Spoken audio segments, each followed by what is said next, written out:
What is up guys, welcome back to another video, and in this video we're going to be looking at the best way to set up our youth academy and how do we take our players from youth academy and use them to the maximum in our first team. So here you can look, I have a first team. I've returned after quite a while to the game. My team was almost destroyed by an ODS and now I'm trying to rebuild it. So actually there are two ways to go about it and how you can select your players in youth academy for next season, and I will also tell you when to use what way. So the first way is to bombard a single position with all of the different players. So for example, here's my team, and the way we can bombard a single position is that, for example, I need a ST player. So what I'm going to be doing is that I'm going to be going to the youth academy and fill all of those 4 slots with STs. I'm going to be doing this. I'm going to be looking at all of the STs that are available in the youth academy, and then I'm going to be selecting all of them and get all of those 4 new young STs into our first team the next season. What I'm going to do with that is that I'm gonna be selecting that one player out of those that stands out the most, who is a fast trainer, who is a better player. And when you have 4 young players who are all 18 years old, it is really easy to see which player is standing out of the rest. He's gonna be scoring more goals, he's gonna be growing up faster, he's gonna be better in all the way. And when you have 4 players of similar age and from the similar quality, it's pretty easy to find out the better one from those. Now the next way that we can utilize the youth academy is when we select players in different categories. Let's say we have one DC, we get one goalkeeper, one player in the middle field, and then one player in the attack. This way is used when you have returned to the game. So in this way, the good thing is that you can improve your team in all of the areas within one season. Let's say you have a team of older players that are above 30, above 25, and those players are on the downward trends for their quality, and you want to be replacing them for new 18-year-old players.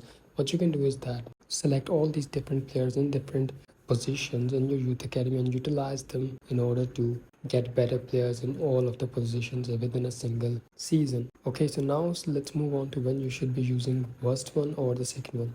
So let's say you have a team that is already doing well. You have a team that is already doing well. It's already settled. You have players in substitutions. You have players in reserve. You have a team that is already doing well, and you just want to be replacing one of those players in order to add some extra value to your team or improve your team beyond what is known as average. So let's say you have a team of all normal players and all of the players are doing well. You want to take it a further mile ahead of the other players. Then you can use the position bombardment technique, which is that you get 4 STs or 4 DCs or whatever position that you're looking to improve in, and then find out the best player out of all those 4 players and then train him and then improve that position significantly. Now the other technique, which is getting players in different positions each and every time, that should be used in my case. As you can see, I've returned after quite a while, so now my position team is all distorted. Now what I want to do is that I want to be switching my older players for my younger players. So I want different players who are young in different positions. So that is why I'm going to be selecting players that are young in different positions, and that is how it should be done. If your team is already doing good, it's already better, you want to just go the extra mile and improve your team in a certain position significantly, or you have quite some rest and you want to be training a player to a superstar or legend level, and you don't want to invest in the wrong player and you want to find a better player to invest those rests in, then you're going to be doing the position bombardment, which is selecting all the players in the same position. But if your team is not doing better, if you're old players and your team is below average, then you want to be, and you're basically resettling into the game, then you want to be selecting players in different positions. So let's move on ahead and I'll show you how I will select my players. As you can see, we got 2 DCs because both of our DCs are old, they're above 30 years of age. And next up, we want to be improving our middle field. After that, we're going to be signing an AMC. The reason that I'm signing this AMC is because you can see all of the STs are single-footed players, whereas the MC is double-footed players. And I from my experience, seen this time and time again that a double-footed player performs better than a single-footed player in some ways. If for example, if you want to be training him for free kicks, or if you want to be training him for as a corner specialist, then a double-footed player is way better than a single-footed player, and he will always be scoring more goals and more assists from those areas.